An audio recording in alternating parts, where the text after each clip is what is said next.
Olá, sejam bem-vindos ao nosso podcast e hoje iremos abordar o tema ansiedade na adolescência e como a saúde mental interfere nisso. Nós somos alunos do 6º período de enfermagem pela Unifacol, associado à disciplina de saúde mental pela professora Alexiane Priscila. Para iniciar o nosso podcast, vou começar me apresentando. Meu nome é Larissa e hoje nós iremos entrevistar uma psicóloga que nos ajudará a compreender melhor sobre esse determinado tema. Então, bem-vinda, Rita.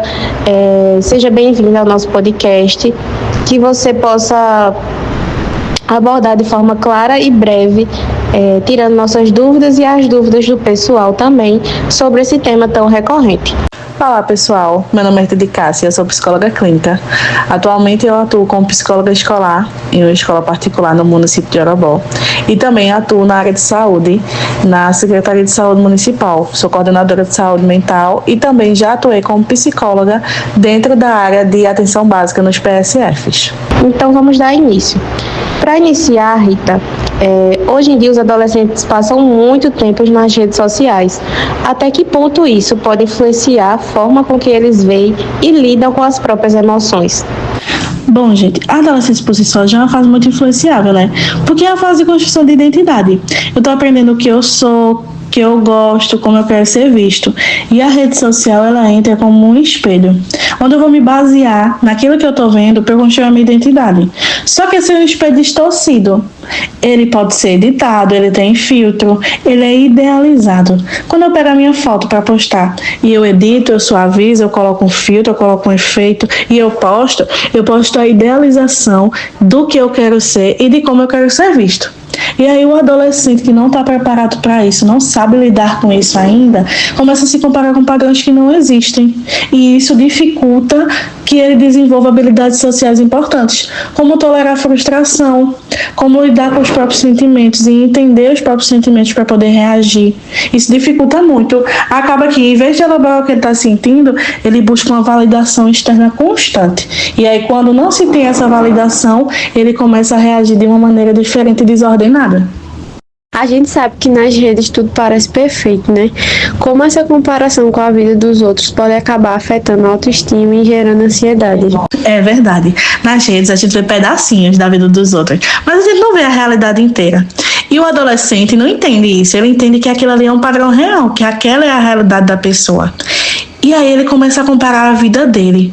Uma vida que tem problemas, que tem inseguranças, sabe? Que tem dias ruins também. Ele começa a comparar isso com a vida perfeita dos outros e surge um sentimento de inadequação. Tipo, tem algo de errado comigo? E aí isso afeta diretamente a autoestima. Isso pode gerar uma ansiedade, porque fica aquela sensação de estar ficando para trás, sabe? De tipo, não sou bom o suficiente, ou de estar vivendo do jeito errado, sabe? Porque ele está se baseando naquele recorte que ele viu para construir a vida e a identidade dele. E aí, quanto mais ele consome esse tipo de conteúdo, mais o ciclo se reforça, se repete, sabe? E isso fica o tempo todo. Rita, curtidas, comentários, seguidores, por que isso acaba sendo tão importante para os adolescentes? E quando isso começa a virar um problema emocional? É porque tudo funciona como uma validação social. Cada curtida ou comentário ativa no cérebro uma sensação de recompensa. E aí na adolescência a necessidade de pertencimento é muito forte. Os números de curtidas, de comentários, de seguidores acabam virando uma forma de medir o seu valor pessoal. Se eu tenho muitas curtidas, se eu tenho muitos seguidores, eu só aceito. Entendeu? E aí o problema começa quando isso deixa de ser algo pontual e passa a definir humor, autoestima. Porque, por exemplo, quando o adolescente fica ansioso para postar, sofre se não tem retorno ou precisa constantemente de uma validação de alguém que expresse uma aceitação ou que expresse gostar daquilo, aí a gente começa a ver um impacto emocional bem significativo. Como dá para perceber no dia a dia que o uso das redes sociais já não está mais saudável e pode estar causando ansiedade? Tem alguns sinais que são bem importantes de observar. Por exemplo, quando o adolescente fica irritado ou ansioso se está sem celular ou sem internet. Quando passa muito tempo rolando na tela, sem nem perceber, sabe? Ou quando essas redes começam a interferir em outras áreas da vida dele, como estudo, sono, interação social. Também tem um impacto emocional.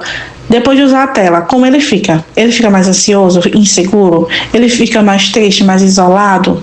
Não é só sobre o tempo de uso da rede, é como se usa essa rede e como ele fica depois dela. Muitos adolescentes ficam no celular até tarde. Que impacto isso pode ter no sono, no humor e no rendimento na escola? É porque não é só parar de usar, é sobre usar com mais consciência, né? E tudo demais é veneno. Então, a gente pode colocar algumas regrinhas.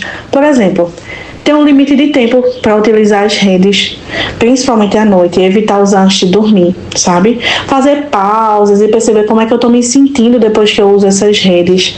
Procurar conteúdos melhores, conteúdos que vão me ajudar a me informar, a me construir e a perceber a realidade, sabe?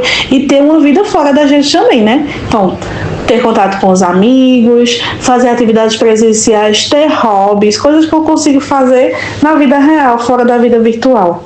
E tem um ponto muito importante também, que a gente precisa desenvolver o nosso olhar crítico. Entender que aquilo que a gente está vendo na rede social não é uma realidade completa, é só um pedacinho da vida daquela pessoa. Aquela pessoa também tem problemas, também tem dificuldades, mas ela não vai mostrar isso, ela vai mostrar o que constrói ela. Quando o adolescente começa a ter essa consciência, ele deixa de ser tão impactado pelo que ele vê, sabe? Então, algumas coisas que a gente pode ir mudando no nosso comportamento já ajudam. Rita, na prática, o que os adolescentes podem fazer para ter uma relação mais saudável com as redes sociais, sem precisar deixar de usar? É porque não é só parar de usar, é sobre usar com mais consciência, né? E tudo demais é veneno. Então, a gente pode colocar algumas regrinhas. Por exemplo, ter um limite de tempo para utilizar as redes, principalmente à noite, e evitar usar antes de dormir, sabe? Fazer pausas e perceber como é que eu estou me sentindo depois que eu uso essas redes. Procurar conteúdos melhores, conteúdos que vão me ajudar a me informar, a me construir e a perceber a realidade, sabe? E ter uma vida fora da gente também, né? Então, ter contato com os amigos, fazer atividades presenciais, ter hobbies, coisas que eu consigo fazer na vida real, fora da vida virtual. E tem um ponto muito importante também, que a gente precisa desenvolver o nosso olhar crítico.